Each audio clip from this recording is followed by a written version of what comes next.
Hi,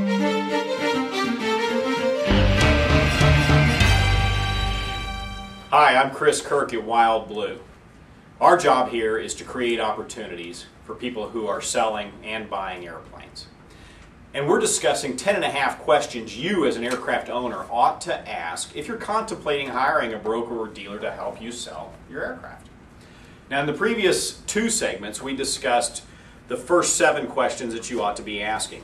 And in the previous segment, we talked about whether or not that broker or dealer will tell you whether or not it makes sense for you to continue to keep your airplane on the market if it's been out there a while.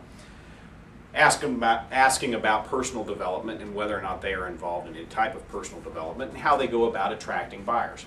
Now, in this final segment, we're going to discuss questions 8 through 10.5. Number 8 being, besides your commission, what other fees can I expect?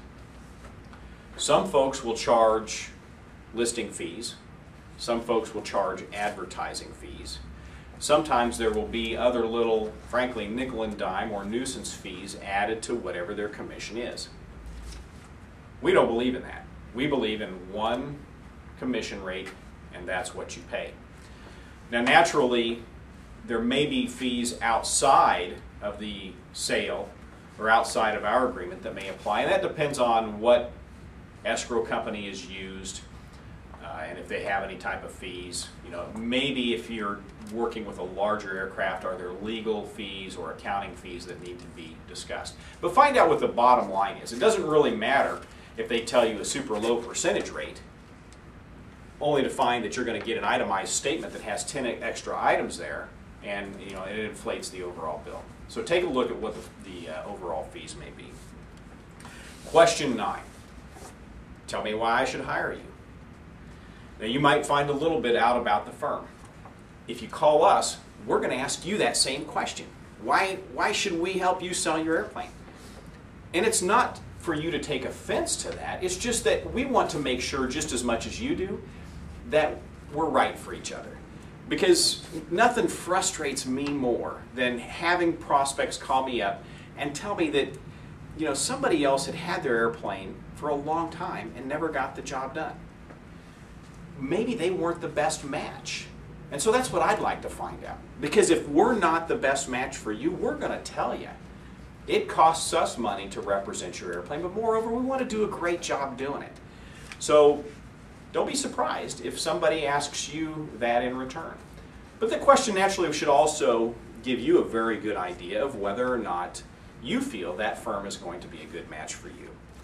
Question 10. Do I have to leave my airplane at your location? So during the sales process, where's the airplane located? Is it located here in our hangar, or does it stay in your hangar?